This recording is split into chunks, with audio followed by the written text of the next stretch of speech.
Moi, je veux qu'il amène Lock Game en dedans de notre game.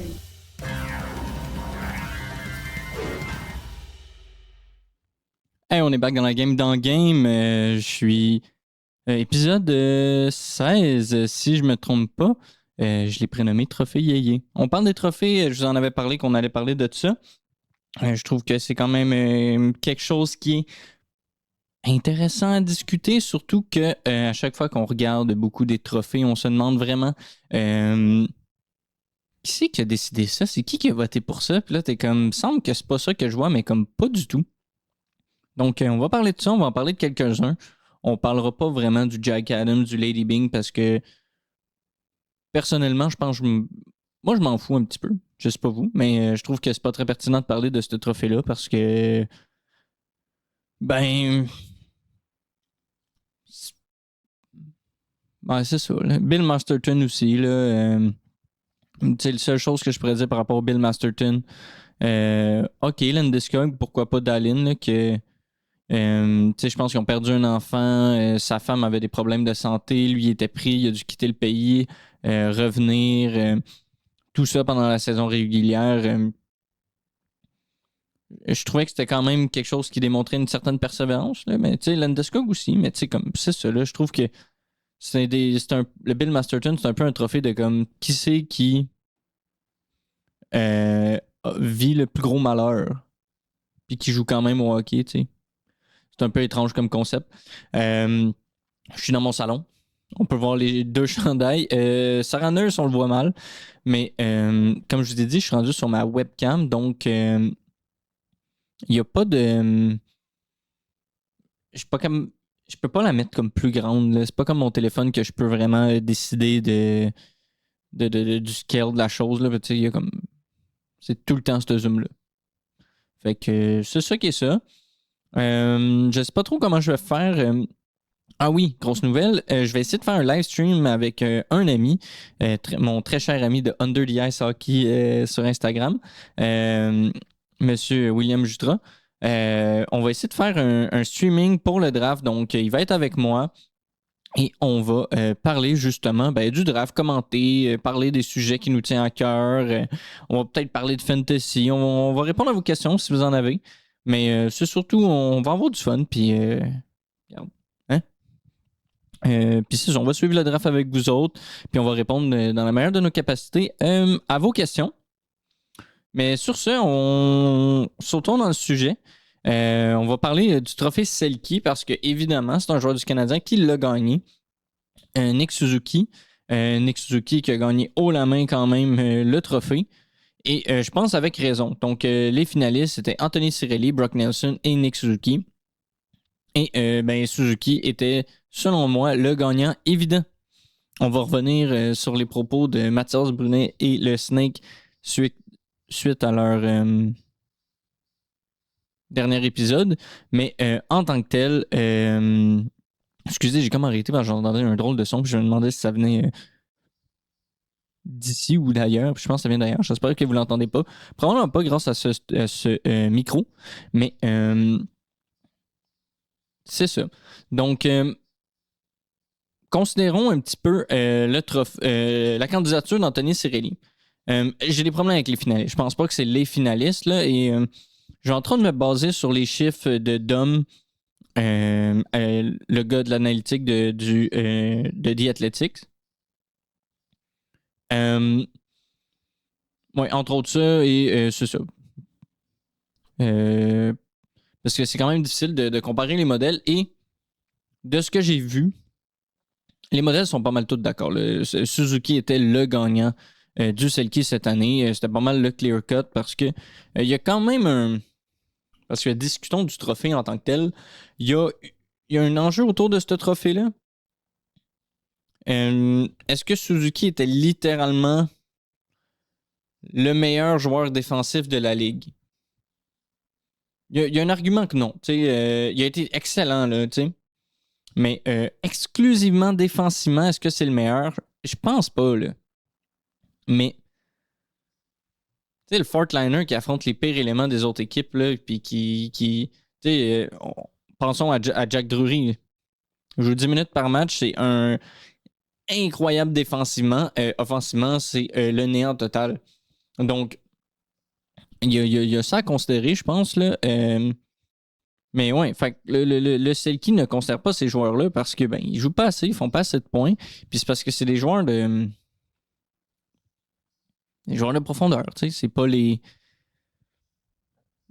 Il te faut un nom dans la Ligue nationale pour gagner le Selkie. Puis je pense que jusqu'à un certain point, c'est intéressant parce que sinon, un trophée qu'on donne aux joueurs de quatrième trio, je trouve ça un peu underwhelming un petit peu. Donc il faut un certain nombre de points, je pense, pour que ça devienne intéressant.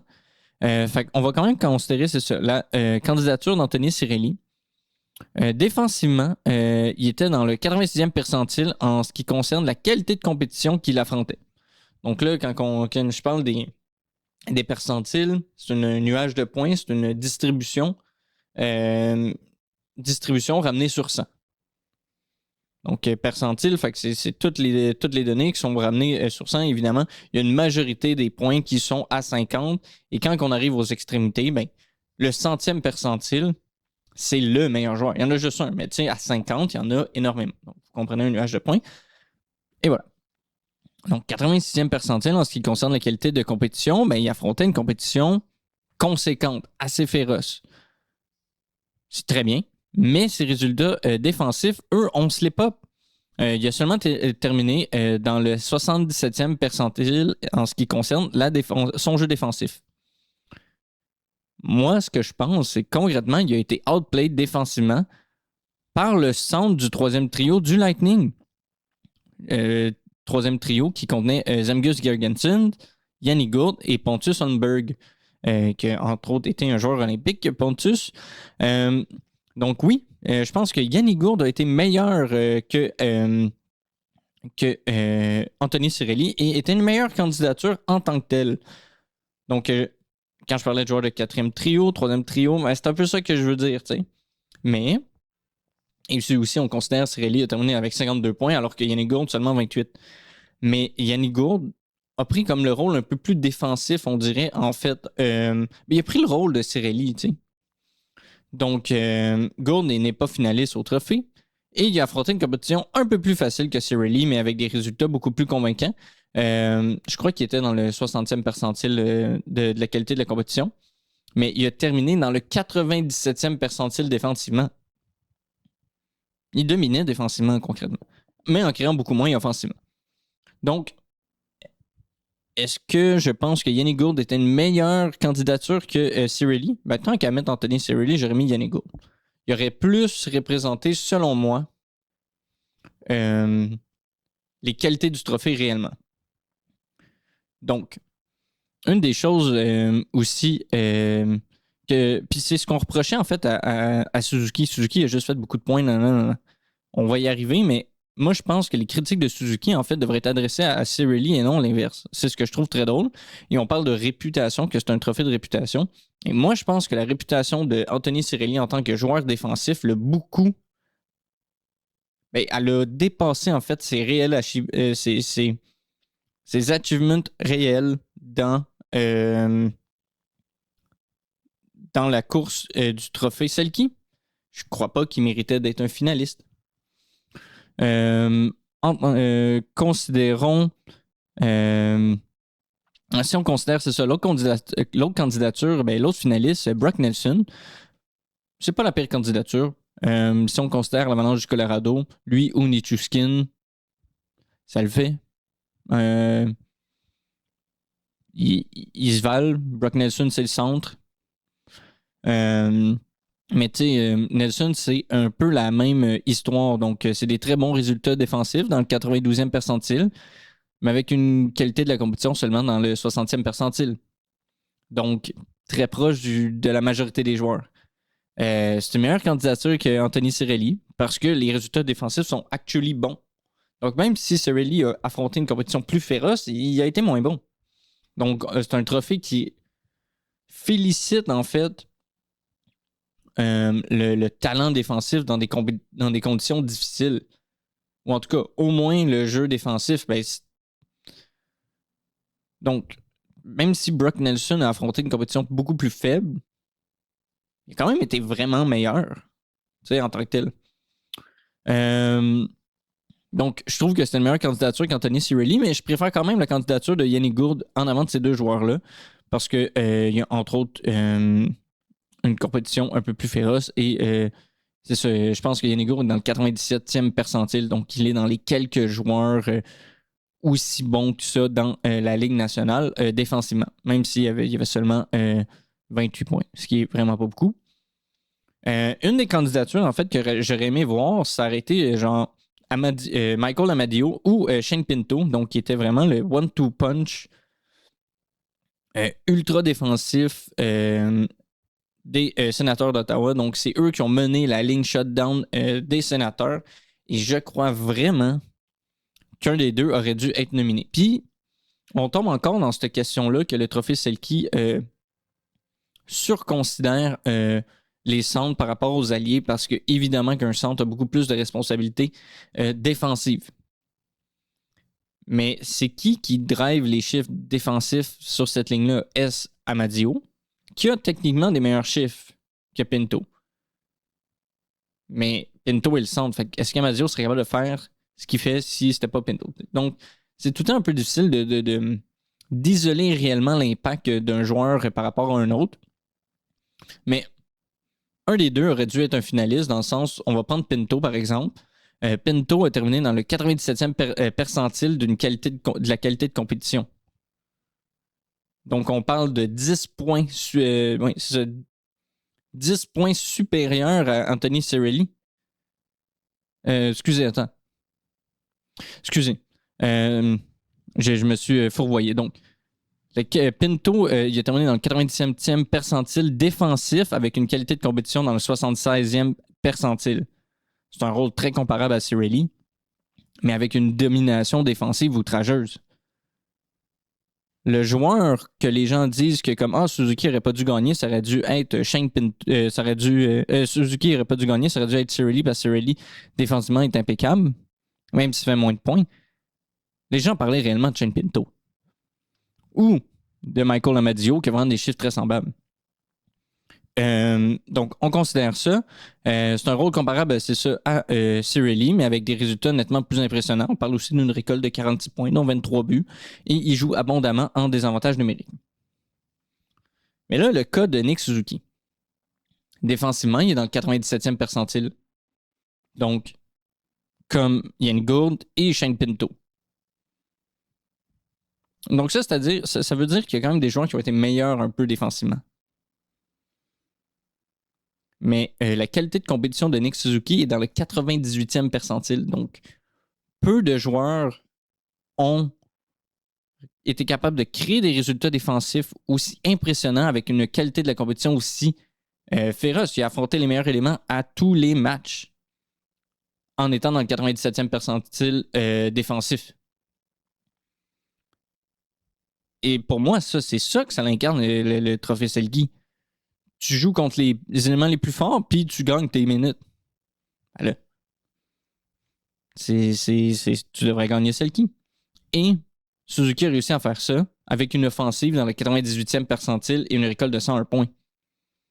Personne dans la Ligue a affronté une compétition aussi féroce avec des résultats défensifs et offensifs aussi impressionnants. Et c'est pour ça que le Selke va à Suzuki. Il n'y a pas d'autre question, là, moi, je pense. Parce que même si tu trouves que Pinto a été meilleur parce qu'il joue un peu plus en désavantage numérique, il a pratiquement eu 60 points de plus Suzuki que Shane Pinto. Donc, pour moi, c'est ça qui fait la différence. Et pour revenir, c'est ça, aux propos de Mathias Célestinet, c'est surtout les propos de Mathias Brunet, journaliste de la presse, qui essaie de nous dire en fait que Nick Suzuki n'aurait pas été sur son premier ballot parce que, entre autres, il ne jouait pas assez en désavantage numérique. Moi, je réponds à ça. J'aimerais vraiment qu'on m'explique cette ligne complètement arbitraire à franchir pour être considéré adéquat pour le Selke. Donc, il y a où le oui et le non? Et peu importe comment vous me le dites, là, c'est une ligne qui va avoir été décidée arbitrairement. Donc, excuse, t'es 1% en bas. T'es 1 point en bas. T'es juste en avant de la ligne, même si t'as été 100 fois meilleur que le joueur qui est juste au bord de la ligne. ça va être une décision arbitraire quand même. Donc, déjà ça, moi, ça me gosse. Et Dom, entre autres, les chiffres sur qui je me suis basé, lui, il considère qu'un joueur doit atteindre au moins 15% du temps d'utilisation des avantages numériques de son équipe. Ça ne semble pas beaucoup. Peut-être. Mais Suzuki l'a atteint. C'est juste un plancher. Puis, je vais amener ça un peu plus loin. Moi, je trouve pas que le Selkie, quand on dit que c'est le meilleur attaquant défensif, je comprends pas l'obsession avec le désavantage numérique. Dans le sens que pour moi, la phase du jeu la plus complexe et la plus importante, c'est le 5 contre 5. Alors pourquoi que le gars qui a démontré les meilleures qualités défensives à 5 contre 5 va se faire discréditer parce qu'il ne dépasse pas une certaine ligne imaginaire en désavantage numérique, alors que c'est pas la phase du jeu la plus importante qui représente une infime partie du match? Moi, je trouve ça un peu aberrant. Si tu démontres des qualités défensives exceptionnelles en 5 contre 5, c'est ça qui est important. Avant le désavantage numérique qui est t'es là sans pas puis t'attends de te faire tirer dessus. Mon opinion. Parlons Norris. C'est un trophée qui est décerné aux défenseurs qui, tout au long de la saison, démontre la plus grande polyvalence à son poste. On va se le dire, on va être d'accord, c'est de la bullshit. Mais, les finalistes étaient Werenski, Makar et Dahlin. Et c'est Werenski qui a gagné. Et est-ce que c'était le rightful winner? Oui. Dans les finalistes, j'aurais été insulté rare si ça avait été Karl Makar ou Rasmus Dahlin qui aurait gagné ce trophée. Zach Werenski était de loin le meilleur candidat. Et dans un sens, c'était lui le meilleur candidat overall à gagner le trophée Norris. Mais on va commencer par le fait que je suis pas d'accord avec la liste des finalistes. Dahlin et Makar, c'est des excellents défenseurs. Dans les deux sens de la glace. Ils sont impressionnants. Mais c'était pas leur année. Dahlin a été exceptionnel en fin de saison. Là. Mais trop peu trop tard. Même principe avec Quinn Hughes. Mon take, c'est que Fox il a même mieux joué que ces deux-là. Et que la seule raison pourquoi il n'est pas considéré comme pour le Norris, c'est parce qu'il a manqué trop de matchs pour être considéré. Mais il a été meilleur que ces deux joueurs-là.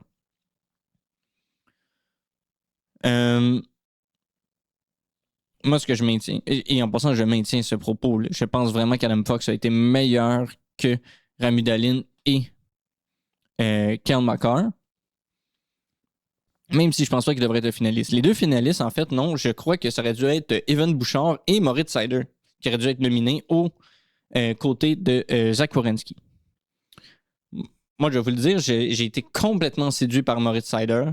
Il est en train de il a mené une des saisons les plus impressionnantes two-way que j'écoute le hockey. Moritz Seider, défensivement et offensivement, a été un monstre. Et je pense que le seul autre défenseur qui a démontré des qualités dans les deux sens de la glace qui s'approche un peu de lui, c'est Jake Sanderson. Mais même à ça, Moritz Seider a été une coche au-dessus de Jake Sanderson, autant offensivement que défensivement. Et quand on considère le trophée qui est supposé représenter la polyvalence, moi, les qualités que Moritz Seider a démontrées cette saison auraient dû lui faire gagner le Norris. Sa saison était magistrale. Il a tellement été dominant. Et tout ça en affrontant comme une compétition assez féroce. Là. Il n'a pas été. Il n'a pas été shelter pantoute. Fait que, il y a ça. Et malgré que mon opinion personnelle, c'est que la saison que Moritz Seider a eue, c'est celle qui démontrait le plus le mérite du trophée Norris. On sait tous que le Norris, c'est pas ça. Et Moritz Seider n'a pas fait assez de points. C'est pour ça qu'il n'a pas été nominé, entre autres. Mais, entre autres, de pourquoi le Norris est ce qu'il est, moi j'aurais mis Evan Bouchard, qui a été sans équivoque le meilleur défenseur offensif de la Ligue.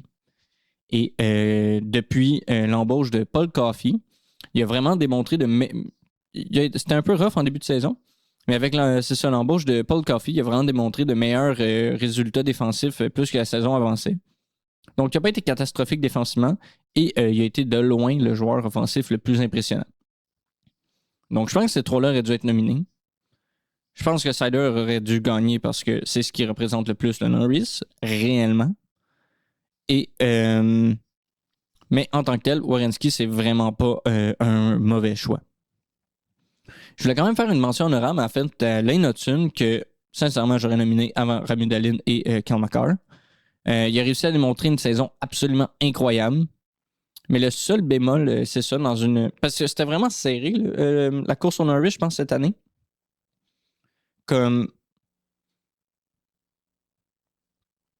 On va parler du Vézina après. Je pense que si McCarr ou Dallin auraient gagné, c'est pas une pire décision que celui qui a gagné le Vézina. On va dire ça comme ça.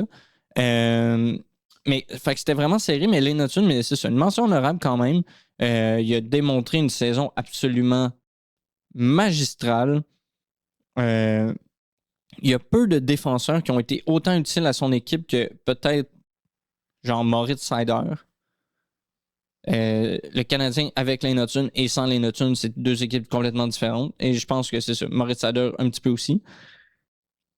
Et je pense vraiment que c'est ça que... C'est entre autres pourquoi c'est une mention honorable, mais il y a un petit bémol, c'est ça. Il affrontait quand même une qualité de compétition assez moindre que ses comparses. On parle dans le 70e percentile, alors que Seider et Werenski étaient entre autres dans le 80e, et Bouchard même était dans le 90e percentile. Donc, et quand tu tombes dans les 90, c'est que tu commences à être haut. Là. Tu parles vraiment de l'élite, ou en tout cas, l'échantillon commence à être... pas l'échantillon, mais la répartition du nuage de points commence à être vraiment mince quand tu tombes dans la 90e percentile comparé, mettons, au 50 où il y a vraiment beaucoup de joueurs. Considérant tout ça, moi, ce que je pense que ça veut dire, parce que les chiffres de Lane Hutson défensivement cette saison étaient quand même assez impressionnants. Offensivement, on n'a pas besoin de... On l'a très bien compris. Moi, je pense que surtout ce que ça veut dire, en étant un grand fan du Canadien de Montréal, c'est qu'Hutson pourrait peut-être affronter une compétition un peu plus féroce et qu'on pourrait un peu shelter Mike Matheson pour pas que lui soit dans le 92e percentile de la qualité de compétition. Je pense que c'est un peu trop pour ce jeune homme et ça ferait du bien à ses chiffres d'affronter une compétition un peu plus douce et je pense que Lane Hutson est définitivement capable d'affronter des meilleurs éléments et aussi shelter un petit peu plus le reste de l'alignement. Quand même, on a des trous en défense, j'en ai parlé amplement dans la game. Parlons Vézina. Finaliste, Andrei Vasilevski, Ilya Sorokin et Jeremy Swayman. Je vous le dis tout de suite, je la comprends pas celle-là. Le grand gagnant a été Andrei Vasilevski. Probablement le dude qui méritait le moins sa planète de gagner le trophée. Ce qui est pas vrai, là, tu sais. C'était une correcte candidature, mettons. Correct. Mais correct, candidature. Il aurait pas dû être un finaliste. Et c'est ça mon opinion. Là. Fait comme, quand même, il était devant la meilleure défensive de la ligue. Puis, je suis d'accord avec vous, là. C'était une gang de nobodies, la défensive du Lightning. Mais théoriquement, d'un résultat, c'est eux qui ont démontré les meilleurs chefs défensifs. Ce qui a permis, entre autres, à John Cooper de gagner le Jack Adams. Donc, tout le pitch de vente du Jack Adams pour John Cooper, c'est qu'il a transformé des nobody en monstres défensifs, grosso modo. Puis, en gros, c'est ça. On lui a attribué les performances de la défensive à son coaching, qui était la meilleure défensive. Alors pourquoi Vazzy gagne alors qu'il n'y a pas les meilleurs chiffres devant la meilleure défensive? Qu'on sait que c'est pour ça qu'il a fait gagner le Jack Adams à John Cooper. Quand on pense à Logan Thompson, il a le même save percentage que Andrei Vasilevskiy. Et sauvé de loin le plus de buts attendus. Above expected, fait que, ouais, attendu que Andrei Vasilevskiy. Je vais vous sortir un petit peu les chiffres. Donc, selon Evolving Hockey, Logan Thompson en a sauvé 34,8. Andrei Vasilevskiy, 20,7. On parle de 14 buts de différence. Mon époque les met à peu près à égalité. 26,6, 25,5 pour Andrei Vasilevskiy. Et Hockey Stats met 32,2 buts pour Logan Thompson et 23,3. On parle d'une dizaine de buts sauvés above expected. Même si on considère mon époque, il y en a quand même sauvé un de plus avec le même save percentage. Et considérant Thompson, il évoluait dans l'un des pires milieux défensifs de la ligue. Alors que Vazzy était devant la meilleure défensive. Donc, comment deux joueurs qui ont quand même vaguement des stats similaires, tu peux faire gagner le gars qui est dans la meilleure situation contre le gars qui a réussi à sortir des chiffres incroyables malgré une défensive qui faisait dans un des pires milieux. Je veux vraiment comprendre c'est quoi qui a motivé cette victoire du Vizina. Et c'était pas ambigu là, dans les votes. Là. Vous allez voir, là, c'était comme 17 personnes qui ont voté premier pour Andrei Vasilevskiy et quelques-uns pour genre Ilya Sorokin après. Là. Qu'est-ce que vous avez vu dans Andrei Vasilevskiy? Parce que moi, en tout cas, en série, c'était pas un Vizina winner, moi, dans net. C'est pas ça que j'ai vu. Je vais te dire franchement, Dobé, j'étais pas mal plus impressionnant. En tout cas. Fait que Sorokin et Jeremy Swayman auraient été les meilleurs candidats, mais je comprends. Le save percentage est quand même important. C'est ça, est quand même très important dans l'évaluation.